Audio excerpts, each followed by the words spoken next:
আজ রাজধানীর জাতীয় প্রেস ক্লাবে সুফিবাদ গবেষণা ইনস্টিটিউটের 10ম প্রতিষ্ঠাবার্ষিকী উপলক্ষে এক আলোচনা সভার আয়োজন করা হয়।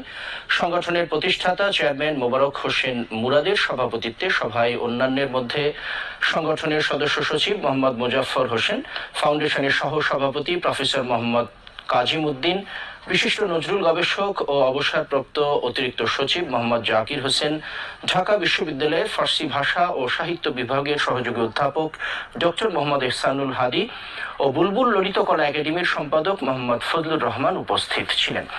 সভায় বক্তারা বলেন, সুফিবাদের চর্চার মাধ্যমে সমাজে ইতিবাচক পরিবর্তন আনা সম্ভব। সুন্দর ও সুগঠিতভাবে সমাজ গড়তে হলে হিংসা বিদ্বেষ ত্যাগ করে সুফি সাধকদের আদর্শ অনুসরণ করে মানুষে মানুষে ভালোবাসা, সম্প্রীতি ও সেবার মানসিকতা তৈরি করতে হবে। এ সময় বক্তারা ভবিষ্যৎ প্রজন্মকে সুফিবাদী চেতনার পথে উদ্বুদ্ধ করতে এবং সমাজের মধ্যে শান্তি ও সম্প্রীতি বৃদ্ধি করতে প্রাতিষ্ঠানিক শিক্ষার সাথে সুফিবাদী চর্চা বিষয়কে সম্পৃক্ত করার আহ্বান জানান।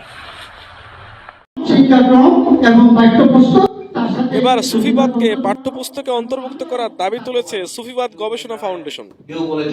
শুক্রবার বিকেলে জাতীয় প্রেস ক্লাবের আব্দুস সালাম হলে এই ফাউন্ডেশনের 10ম প্রতিষ্ঠা বার্ষিকীতে এই দাবি তোলে বক্তারা। সংগঠনের চেয়ারম্যান ও সভার সভাপতি মোবারক হোসেন মুরাদ তার শুভেচ্ছা বক্তব্যে জানান, আমাদের মূল দাবিগুলো ইতোমধ্যেই সরকারকে জানানো হয়েছে, যা বিবেচনাধীন রয়েছে। অনুষ্ঠানে প্রধান অতিথি হিসেবে অবসরপ্রাপ্ত অতিরিক্ত সচিব জনাব মোহাম্মদ জাকির হোসেন সুফিবাদের সামগ্রিক প্রেক্ষাপট ও আদর্শ তুলে ধরেন। প্রধান আলোচক হিসেবে সাবেক অতিরিক্ত সচিব পীরজাদা শহীদুল হারুন সুফিবাদের আধ্যাত্মিক দিক তুলে ধরেন। বিশেষ অতিথি ঢাকা বিশ্ববিদ্যালয়ের ফার্সি ও সাহিত্য বিভাগের সহযোগী অধ্যাপক ডক্টর মোহাম্মদ আহসানুল হাদি কাজী নজরুল ইসলাম সহ অন্য সুফিদের জীবন দর্শন উপস্থাপন করেন। সুফিবাদ গবেষণা ফাউন্ডেশনের সদস্য সচিব মোহাম্মদ মোজাফফর আহমেদের পরিচালনায় অনুষ্ঠানে বিশেষ অতিথিদের মধ্যে বক্তব্য রাখেন বুলবুল ললিত কলা একাডেমির সম্পাদক জনাব মোহাম্মদ ফজলুর রহমান ও নবাব মোহাম্মদ আলী হাসান আসকরি।